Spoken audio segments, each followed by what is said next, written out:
They say that only the good die young. But here's a secret for you. Only the desperate, the deranged, and the damned taste the flesh of the innocent. When your belly growls, and your head pounds, and the world tilts on its axis, and all you can think about is eating, it will break you. It will strip you bare. I should know. I have seen the depths of hunger. I have watched it twist the features of the innocent, and turn their eyes the color of a winter sky, cold and empty and filled with snow. I am no stranger to hunger. It is a guest that frequents my home. My father used to say, "Never trust a thin man, child." For when a man has known hunger, it changes him. He was right. Hunger does not just take away your fat. It takes away your soul too. It changes you. It makes you into something that craves only one thing, and will stop at nothing to get it. Something that peers through windows of kitchens. Something that sneaks into pantry at night. Something that barters away its dignity for a crust of bread. Something that even tastes the flesh of the innocent.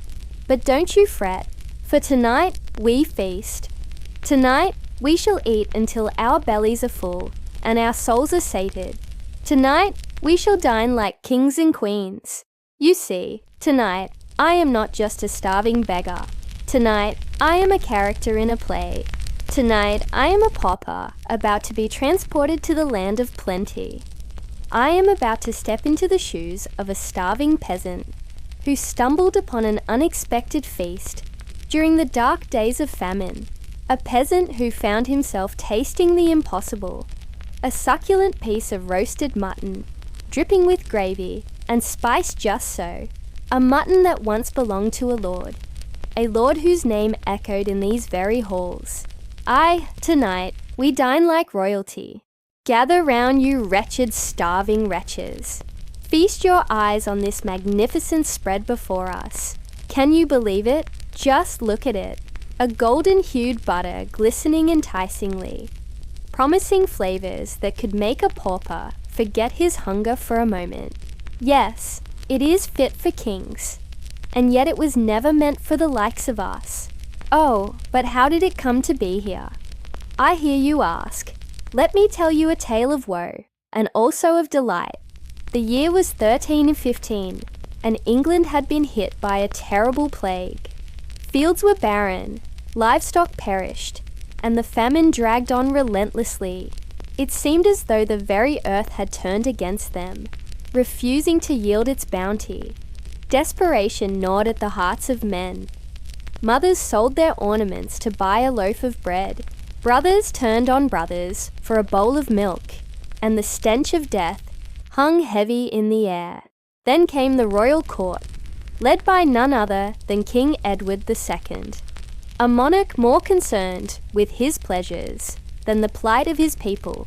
He feasted while his subjects starved, and it was during one such feast that the unthinkable happened. A rumour spread like wildfire, a rumour of a magnificent spread made from the fat of the king's own son, a dish so decadent it could bring a starving man back from the brink of death. Now, I don't know how true this tale is, but here's the thing, whether it was true or not, it didn't matter, for in the dark days of famine, the very idea of such a dish became a source of comfort, a beacon of hope in the darkness. They called it the Whispered Feast, a secret supper meant only for the desperate and the damned, a supper that was never supposed to be spoken of, lest the guilty be brought to justice and the hungry turn into cannibals. And now you find yourself at that very feast, a starving peasant who stumbled upon a banquet of the dead. You are about to eat the flesh of the innocent, and it will change you forever. You will carry the taste of it in your mouth, and the memory of it in your heart. And when the sun rises, you will wake up, and the feast will be gone, leaving you with nothing but the echoes of what could have been. You know what it's like. Here, look at this place. No cars, no traffic, no sounds. What do you feel? Do you get a sense of peace? Do you feel calm? No, right? It feels eerie. It feels creepy. I bet you can't even imagine how many people have passed through this place, going about their lives, laughing, playing, crying, shouting, living. Every second, every minute, every hour of every day, countless people would have been a part of this place. Their joys, their sorrows, their lives intertwined in this very spot. And now it's empty. Why? Because of a disaster. A tragedy struck them down, forcing them to leave this place forever. Their belongings abandoned, scattered, lost, left behind in the dust. So who were these people? What had they lived for? Why did they love this place? Why did they call it home? What kind of lives did they lead? These are questions we ask, yet we may never find answers to. History doesn't care about ordinary people. It celebrates kings and queens, generals and gurus, artists and assassins. Ordinary folks, not so much. They're just numbers, statistics in ancient texts. So let me show you around. This is a bombed-out house. Bombs fell from the sky, crashing into homes, shattering lives, turning families into orphans and widows. How many people does it take to destroy a home like this? 1 bomb, 2 bombs, 10 bombs. How many homes? To answer that question, we need to go back to the beginning, back to the start. This is all that remains of a town called Aleppo. Houses reduced to rubble, belongings strewn about. We don't know who lived here, why they loved this place, what dreams they dreamt. All we see are the remnants of a tragedy. Welcome to the story of ordinary people caught in extraordinary times. Imagine a city under siege, the gates locked, the fields outside burning, the markets silent, their stalls bare, their baskets empty. At first, the people searched for scraps. They boiled leather straps, softened bark into bitter broth, ground bones into flour that could never fill. But hunger has patience. It waits, day after day, until even these scraps are gone. In medieval chronicles, you read of peasants trading rats as delicacies. You hear of children scouring alleys for weeds, roots, anything that might fool the body into feeling full. And when famine deepened, the stories grew darker. Prisoners became food. Those locked away, unseen, were the first to vanish. Graves were disturbed, their silence broken, not for theft of jewels or gold, but for flesh. And in some cities, even nobles were not safe, for hunger is not loyal to rank. The silks on their backs, the rings on their fingers, could not be eaten. In the sieges of medieval Europe, in the famines that swept across Asia, in the frozen winters of Russia, the chronicles repeat the same quiet refrain. Men ate men. But the words are always written obliquely, cautiously, as if the scribes themselves recoiled from the truth. So where do these stories come from? Where does this tale begin? It began like this. During the Middle Ages, Europe's towns often found themselves besieged. Lords and kings went to war. Hungry soldiers laid siege to cities, cut off supplies, and forced people to stay put. And as the weeks turned into months, food inside the cities ran out.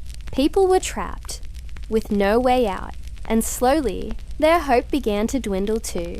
The siege of Leningrad during the Second World War is one of the most well-known examples. German troops surrounded the city. Food, medicine, nothing could enter. People were trapped. And by the time the siege was lifted, more than 1 million people had died of hunger. That's 1 out of 3 people. More than 60 years later, survivors still remember the hunger. A piece of bread, a spoonful of soup, a morsel of meat, every bit of food was rationed.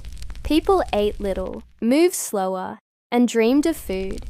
Meals became smaller, thinner, weaker. And when the stores ran out, people began eating each other. Men, women, children, anyone and everyone. That's what the story says. But there's another story too, the one that history books don't tell us. It is the story of those who survived.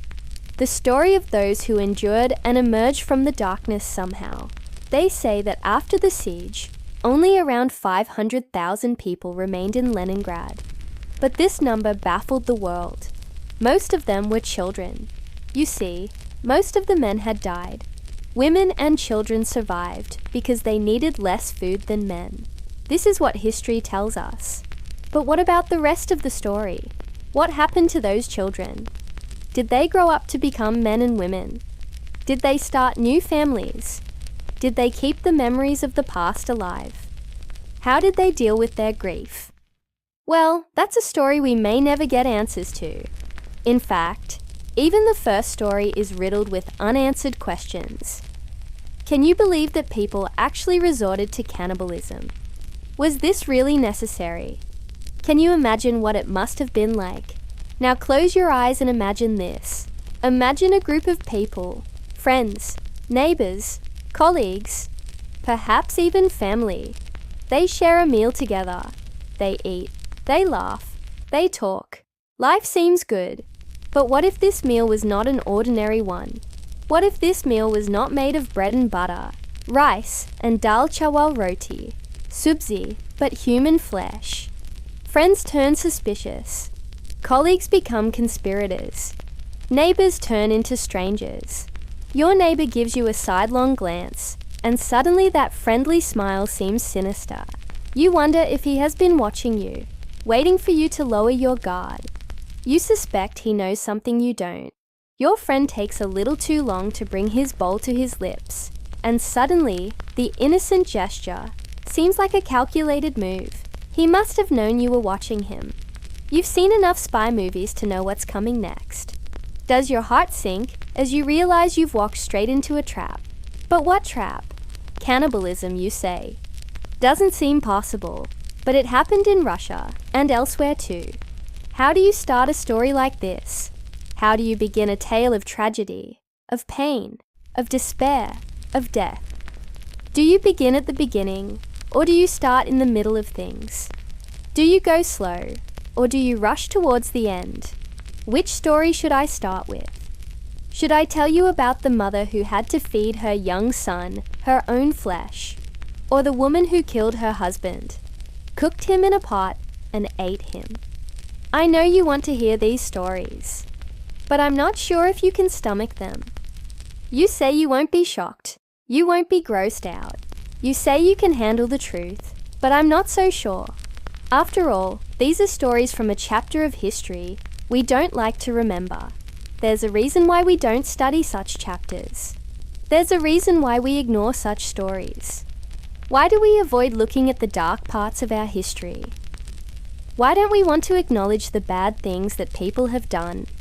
Is it because we fear the darkness within ourselves, the evil that lurks in our hearts?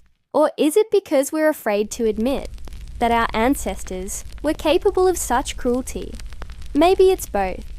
Maybe we're afraid to admit the truth about ourselves. But sometimes the truth is the only thing that can set us free. Sometimes it's important to face our fears, to acknowledge the darkness within us. Only then can we learn from our mistakes and strive to be better people. Only then can we ensure that such horrors never repeat themselves. So what's the lesson here? The lesson is clear. We must never forget the victims of war and famine. We must honor their memory and learn from their suffering. Let us resolve never to repeat the mistakes of the past. Let us stand up against injustice and oppression wherever we see it. Let us fight for a better world, a world where hunger and war are just distant memories, a world where peace and justice prevail. So let us raise our voices and join hands to build a better future for all. Together, we can make a difference. We can create a world where such tragedies are never repeated. We can ensure that the victims of hunger and war are never forgotten. Remember, we have the power to shape our future.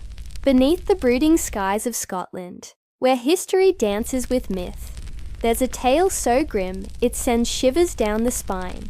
A story whispered through ages, spoken in hushed tones around flickering fires, a cautionary narrative that has cemented itself in our collective consciousness.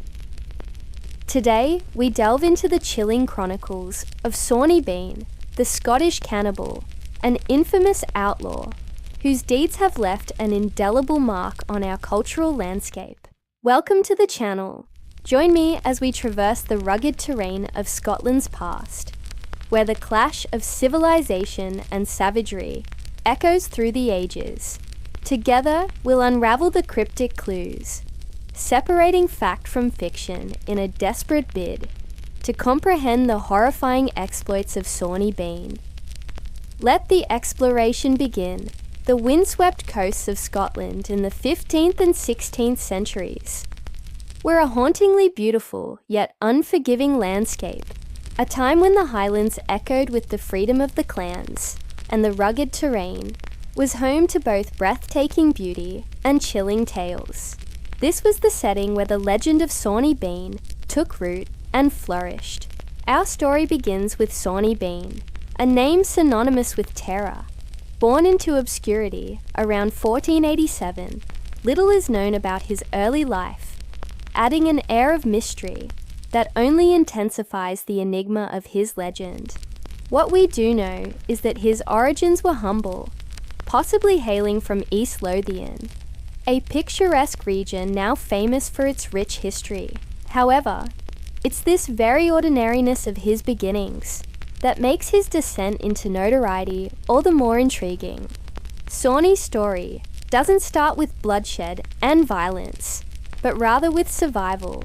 He was born into a time when societal structures were rigid and opportunities for social mobility were limited. The seeds of discontent were sown. Some accounts claim that Sawney found conventional labour unbearable, that his hands refused the dignity of honest work. This notion paints a picture of a man who felt trapped by the expectations of his time, a prisoner of circumstance. If true, it offers a glimpse into the psyche of a man who might have felt he had nothing to lose, leaving him open to the whispers of desperation and the allure of the forbidden. This brings us to the crux of his story, his choice of dwelling. Instead of seeking refuge in the warmth of a home or the safety of a village, Sawney found solace in the solitude of a cave. This decision marked a definitive break from society, a retreat into the shadows that would have profound consequences. The cave itself, nestled along the tumultuous coast, was a place of seclusion and secrecy. Its entrance was cunningly concealed, hidden from prying eyes by the relentless tides that crashed against its rocky facade. This natural fortress became the epicenter of Sawney's chilling tale. It was here that he lived with his partner, a woman who shared his restless spirit and his penchant for the unconventional. Together, they carved out a life untouched by societal norms, existing on their own terms, deep within the womb of the earth. It was in this subterranean lair that their family began to take shape, generation after generation, their numbers swelling within the echoing chambers of the cave. Life for those born within the cave was a world away from the realities of the outside world. Torchlight replaced sunlight as the guiding illumination, casting dancing shadows that played across the damp stone walls. The ceaseless roar of the sea served as their eternal lullaby, a haunting melody that resonated through the very essence of their lives. Here they grew up, shielded from the moral compass of society, their understanding of the world, shaped solely by the confines of their subterranean home. Their existence remained hidden, a secret buried beneath the waves, until the gnawing pangs of hunger forced them to venture out into the world. For sustenance, they had turned to the one resource that the sea-bound cave offered, seafood. But as the family swelled and their needs grew, their diet became insufficient. Thus began their foray into the lives of others, an intrusion that would turn them into infamous outlaws. At first, their ambushes may have been born out of necessity, the solitary traveller on the coastal road, the merchant ship anchored offshore, unsuspecting victims far from the prying eyes of their communities. These encounters painted Sawney and his kin as shadowy spectres, striking with suddenness and vanishing without a trace, leaving behind only whispers of their presence. As time went on, these acts of necessity evolved into chilling habits, then into an insatiable appetite. Their cave became a gruesome testament to their ways. The walls adorned with the remnants of their feasts. Bones lay scattered across the stone floor, the silent witnesses of their gruesome rituals. Limbs were hung from the ceiling like macabre decorations, a grim parody of butchers adorning their shops. To stumble upon such a sight would have been to confront the darkest recesses of human nature, to witness the horrors that lurked beneath the seemingly placid surface of society. What made these killings truly terrifying was the precision and efficiency with which they were carried out. Ambushes were planned, strikes were surgical, and their movements were marked by a disturbing silence. Victims were lured or intercepted with a level of sophistication that belied the clan's supposed primitiveness. Theirs was a terrifying blend of instinct and strategy, a testament to their adaptability and ruthlessness. It wasn't long before the authorities caught wind of these heinous crimes. Whispers turned into murmurs, and murmurs escalated into full-blown investigations. The idyllic peace of the coastal towns was shattered by the spectre of fear, the constant worry of becoming the next victim. As the net tightened around Sawney and his clan, the question wasn't if they would be caught, but when. The inevitable confrontation came when searchers stumbled upon their cave. The horror they encountered within was beyond anything they could have imagined. The grotesque tableau of bodies, bones, and sinister trophies was a testament to the clan's depravity. It was a crime scene that defied comprehension, a chilling display of human darkness. When news of the cave's gruesome contents reached the wider populace, shockwaves rippled across the land. The image of Sawney and his brood became seared into the collective consciousness, their faces morphing into symbolic representations of evil. From the shadows of their cave to the glare of public scrutiny, the clan's downfall was swift and brutal. There was no trial, no opportunity for defense. Justice in those times was swift and severe. The men were dismembered, their bodies serving as macabre public displays, while the women were burned, their screams echoing the horror of their deeds. In the end, not even the memory of Sawney's family was spared. Their names were banished from history books, their very existence erased from official records, as if they were never meant to be remembered. The cave that had been their sanctuary and prison became a site of morbid fascination, drawing in those who wished to witness the lair of the infamous clan. So what really happened to Sawney and his clan? Was it a brutal tale of survival, or an unfathomable descent into sadism? History offers few answers, leaving us to navigate a labyrinth of speculation and conjecture. The story of Sawney Bean continues to resonate because it taps into our deepest fears and prejudices. The idea of a family living on human flesh is both repulsive and intriguing, forcing us to confront the darkest corners of human behaviour.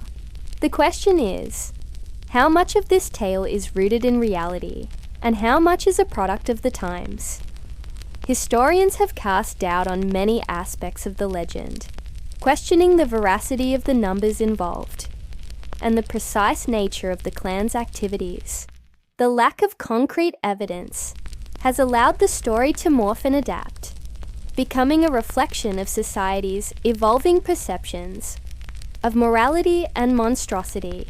The enduring popularity of the Sawney Bean story lies in its ability to blur the lines between fact and fiction, leaving us to grapple with the ambiguity.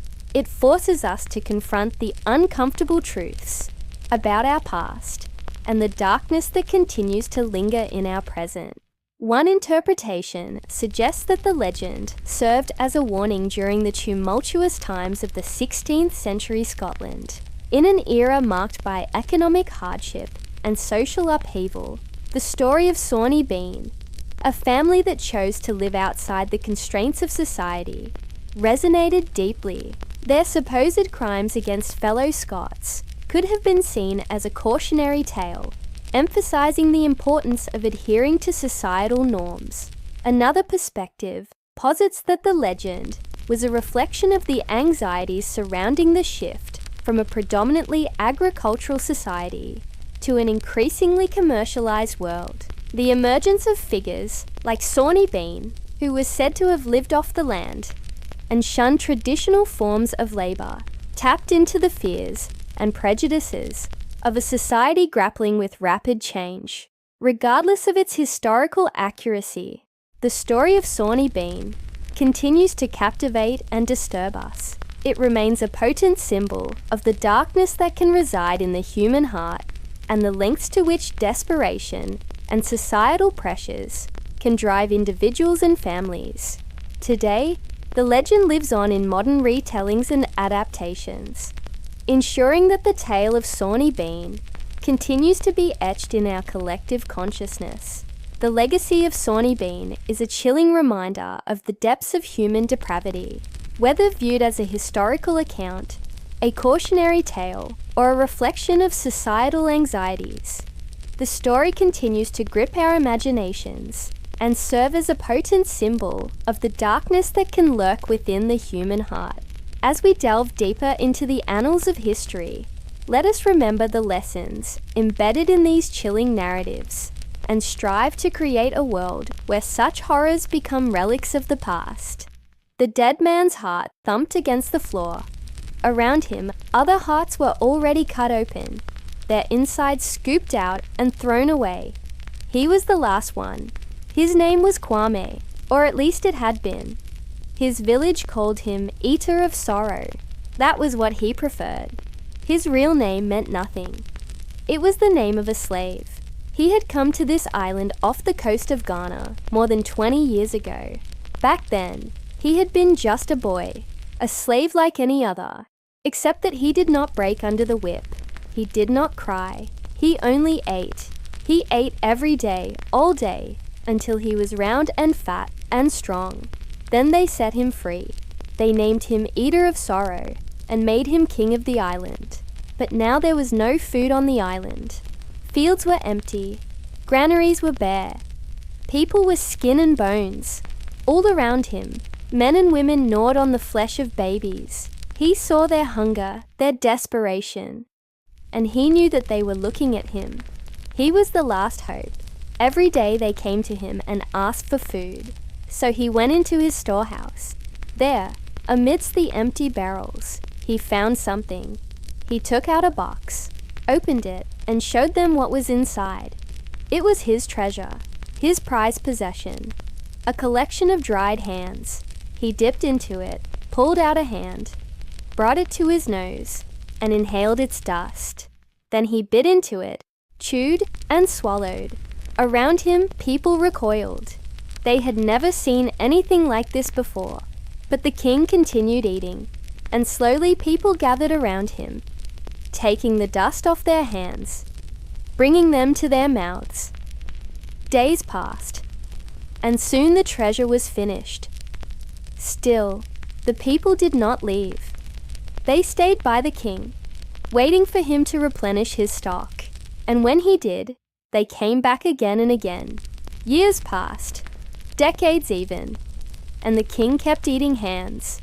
The people followed him blindly, and it didn't matter if there was nothing left to eat. They would still show up because they knew that the king always had something left. Something that wasn't food, but was more important. Something that wasn't nourishment, but was more healing. Something that wasn't just food, it was faith. In the 19th century, when British ships anchored off the coast of Fiji, they heard stories from the islanders about powerful warriors who lived far inland. These warriors were apparently unbeatable in battle, and the reason for their invincibility was terrifying. After killing an enemy, the Fijians said, the warriors tore the flesh off his bones and ate him. This practice was not reserved for times of famine or desperation.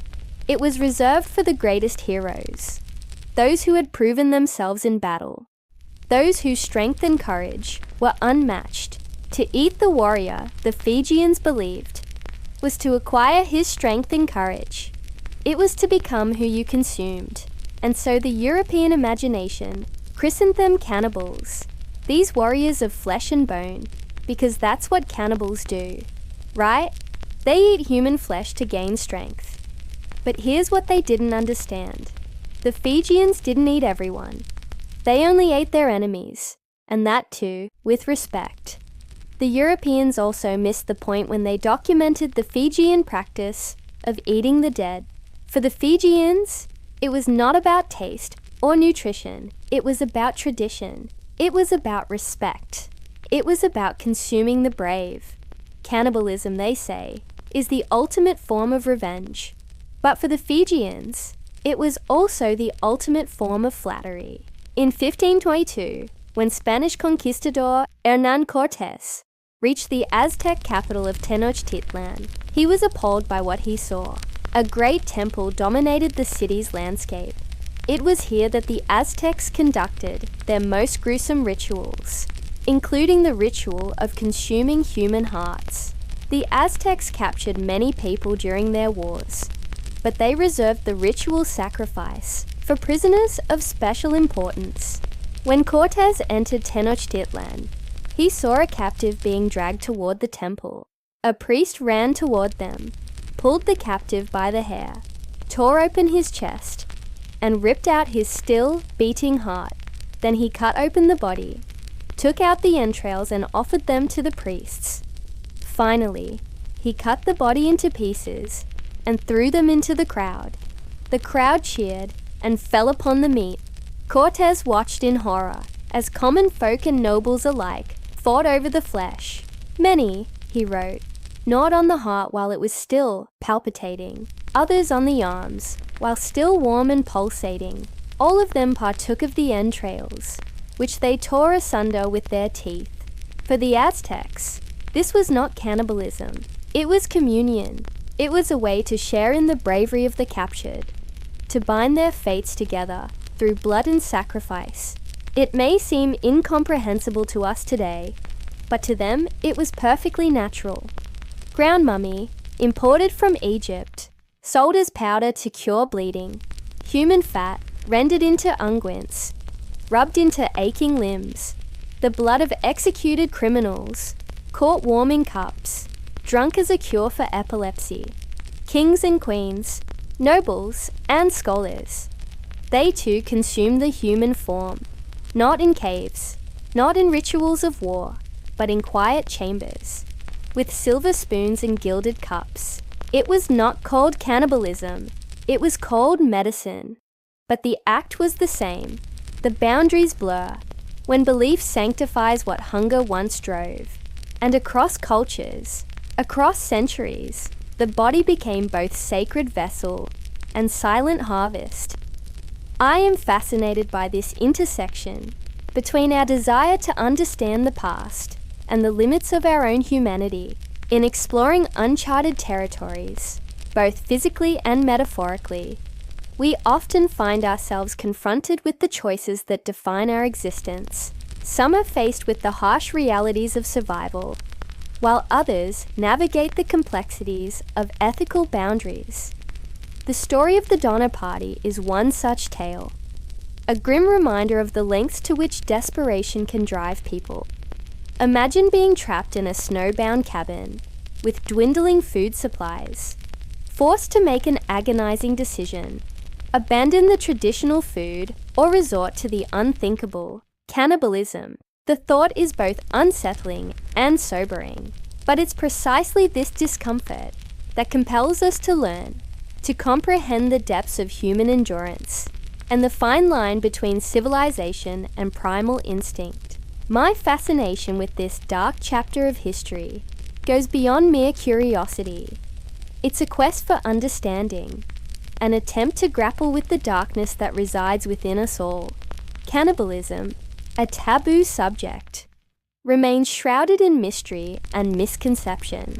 But by shedding light on its various forms, we can begin to unravel the complex web of factors that contribute to this controversial practice.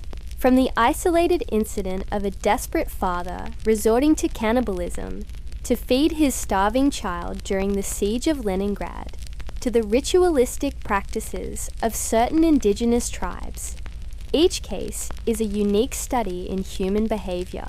The motivations are as varied as the societies that practice them, ranging from the struggle for survival to the preservation of cultural traditions.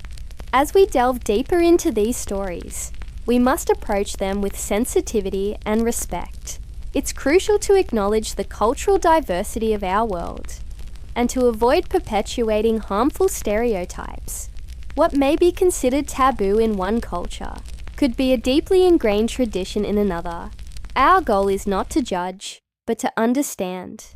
Through exploring the multifaceted nature of cannibalism, we challenge our own preconceived notions and biases. We confront the uncomfortable truth that human behavior is complex and cannot always be categorized as simply good or evil. Instead, we find a spectrum of motivations, circumstances, and consequences that shape the actions of individuals and societies. This journey through the dark side of human history is not for the faint of heart. It is a path that demands intellectual curiosity and emotional resilience, but the rewards are equally profound. By confronting the darkness, we gain a deeper appreciation for the complexities of the human condition. We develop a more nuanced understanding of the forces that shape human behavior and the choices people make in the face of adversity. In the end, our exploration of cannibalism leaves us with more questions than answers. It challenges us to examine our own values and beliefs and to confront the uncomfortable realities of human existence.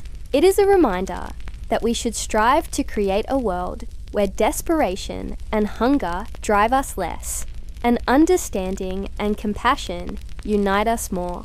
So let us continue to ask questions, to seek knowledge, and to embrace the uncomfortable truths that make us who we are. Only then can we truly appreciate the richness and complexity of the human experience. Let us continue to explore, to understand, and to grow. For in doing so, we honor the legacy of those who came before us and paved the way for a better future for all. In the history of humankind, there's one taboo that towers above all others: cannibalism. When we think of it, we imagine people in far-off places, isolated and desperate. We imagine a primeval hunger driving them to consume the flesh of their own kind. Or perhaps we see those people in swirling mists and loincloths, practicing some kind of dark magic, dancing around fires while they dismember their victims. Cannibalism is something exotic and horrifying, something we keep at a distance, something we don't talk about. But what if I told you that the most civilized people in the world, the very people we consider the pinnacle of culture, indulged in the quietest, most polite cannibalism of all?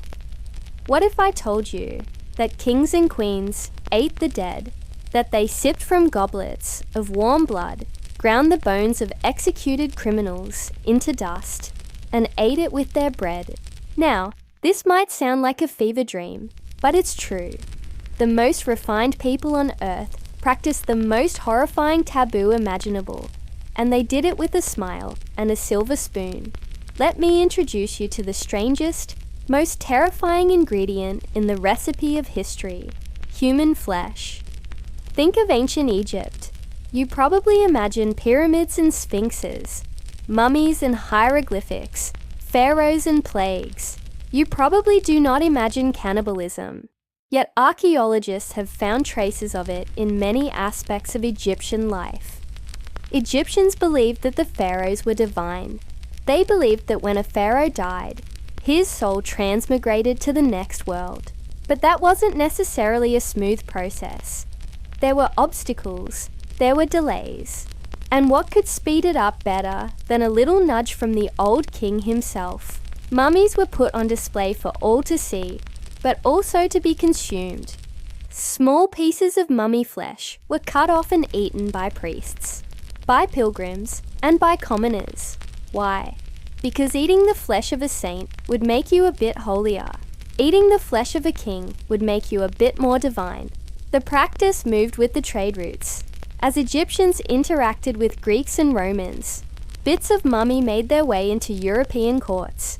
There, the flesh was ground into powder and mixed with wine, a potent medicine that could cure bleeding of the lungs and make you immortal. Of course, it was expensive. And we're talking real money here. Not Egyptian pounds, but Roman gold. Still, the cravings of the rich knew no bounds. Then there were the Goths, a Germanic people who lived beyond the pale of Roman civilization. They were fierce warriors and merciless killers. When they pillaged, they took skulls as trophies. These skulls were then ground into dust and mixed with food and drink. Now, why would they do that? Well, because the Goths believed that eating the brains of their enemies made them stronger, more ferocious in battle. They were the original Viking, a culture obsessed with strength, power, and bravery. And they sought these things, not only in life, but in death as well. As the Middle Ages progressed, cannibalism became more refined. By that, I mean more hidden. During the Renaissance, human bodies were dissected to understand anatomy. That's where the phrase, blowing someone's brains, came from. Literally. During the dissection of criminals, their brains would explode as the skull was split open. But that didn't stop anyone from collecting that brain matter. Physicians carried it in their pockets, dried it over hearths, ground it into pills, and prescribed it to their patients. A treatment for everything from melancholia to epilepsy. In the 18th century, a doctor named Frederick Hoffman published a paper titled "On the Efficacy of the Powdered Skull in the Cure of Epilepsy." He recommended that the skull of an executed criminal be shaved clean, boiled for 4 hours, then dried by the fire and turned into dust. The resulting powder should then be mixed with a patient's drink, and he would soon find that his seizures ceased. Doctors even advertised their wares, selling skulls and the promise of a cure. One such doctor, John Harper, made a fortune selling skull powder. His product was called liquid gold. How much did it help? Who can say? After all, medical science was still stumbling in the dark. But one thing is for sure, the demand for human skulls never went away. What's more, the rich paid handsomely for it. In 1764, a physician named Charles Legrain wrote a paper about the supposed benefits of eating human fat. The fat of the executed, he said, was an excellent remedy for the sick and elderly. Once the condemned had breathed their last, their fat was peeled off by physicians and apothecaries, placed in jars, and sold for exorbitant prices. It was rubbed into the joints of the wealthy, and they claimed it gave them vigor and vitality. And let's not forget the blood. The blood of the freshly dead, still warm, was considered a potent source of life. Crowds gathered beneath the scaffold to catch the life essence of the condemned in their mouths. In Germany, this was done so that the executioner could take the cup to the dying person's mouth and press it to their trembling lips one last time. In France, physicians prescribed human bloodletting as a cure for everything from cholera to consumption. They mixed it with wine and administered it to their patients, believing it gave them strength. This was cannibalism as normality, a practice so common that people didn't even consider it taboo. But the truth is, silence still clings to it. Historians are careful when they talk about it, hesitant in their language, almost afraid to speak the unspeakable.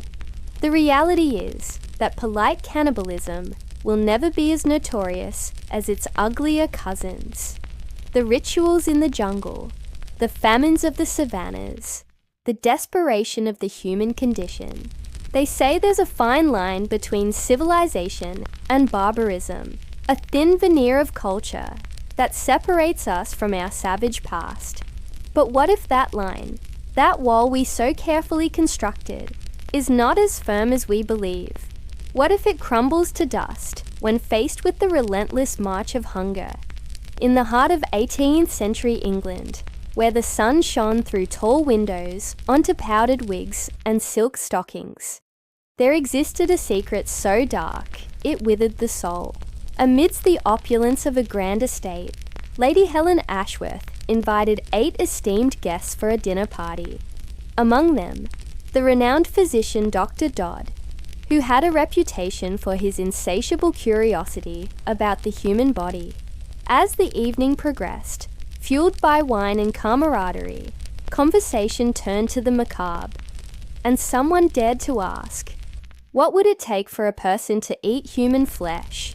The question hung in the air, heavy with morbid fascination. Then Lady Helen, with a chilling smile, revealed her own grisly tale. A young woman under her care, delirious from a mysterious ailment, had gnawed off her own fingers. But this was no mere medical marvel. This was a descent into the abyss, a glimpse into the heart of darkness that lay dormant within them all. For when faced with the grim prospect of starvation, societal norms crumbled, and the veneer of civilization grew thin. In the depths of their despair, they turned to cannibalism, not out of necessity, but out of an insatiable curiosity, driven by the perverse desire to understand the limits of human endurance. They devoured the flesh of the young woman, each bite bringing them closer to the raw, untamed wilderness within. Their actions forever bound them to the chilling question, how far would you go to quench your darkest desires? Welcome to my channel.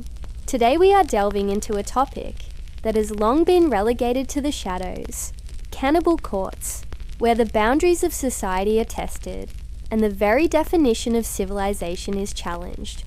Imagine a world where the rules of etiquette are thrown out the window and the primal instincts of humankind take center stage. These were gatherings not of socialites and dandies, but of men and women driven by a desperate need for survival. A harrowing journey into the darkest corners of human behavior. Join us as we explore the unsettling reality of cannibal courts, where the line between order and chaos blurs, and the true nature of humanity is laid bare. Across the annals of history, there have been countless instances where desperation has driven people to unthinkable acts. In the face of famine, war, or societal collapse, cannibalism emerges as a haunting testament to the lengths to which human beings will go to survive. During the siege of Leningrad in World War II, when citizens endured unimaginable hunger, a tragic yet sobering account emerged. People resorted to consuming the flesh of their dead neighbours, driven by an insatiable craving for human sustenance. Similarly, in the harrowing ordeal of the Donner Party, a group of American pioneers trapped in the Sierra Nevada mountains during the winter of 1846, the struggle for survival led to the unthinkable. As their situation grew increasingly dire, they were forced to resort to cannibalism, consuming the flesh of those who had already succumbed to the harsh conditions. These stories serve as chilling reminders of the primal instincts that lie dormant within us, waiting to be unleashed by the cruel hand of fate. Cannibalism, a taboo subject shrouded in mystery and controversy, has fascinated and horrified mankind for centuries. The very mention of this practice evokes images of distant rituals and unsettling tales that have been passed down through generations. From the isolated tribes of New Guinea to the remote villages of the Amazon, rumors have persisted of communities where cannibalism was a part of their cultural practices. However, it is important to approach this topic with sensitivity and respect for for the diverse cultures and beliefs that exist around the world. While some may view cannibalism as a barbaric and disturbing practice, it is crucial to remember that different societies have different traditions and values. What might be considered taboo in one culture could be a deeply rooted custom in another.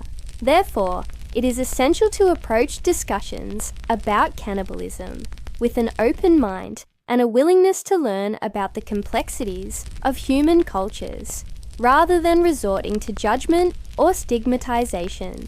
By fostering understanding and empathy, we can bridge the gaps in our knowledge and appreciate the diversity of human experiences. Remember, in the tapestry of human culture, every thread, no matter how different, contributes to the richness of our shared heritage. Let us embrace the beauty of our diversity and strive to learn from one another in a world that often feels divided. Thank you for joining us on this journey through the unsettling world of cannibal courts. If you found this topic thought-provoking and want to continue exploring similar themes, we invite you to watch our video on the infamous Judgment of Paris. In this captivating video, we delve into the scandalous event that shook the world of wine and pitted two iconic wineries against each other. Just a blind taste test that had profound consequences. Do not miss this chance to immerse yourself in another intriguing aspect of human behavior and the lengths to which passion and ambition can drive us.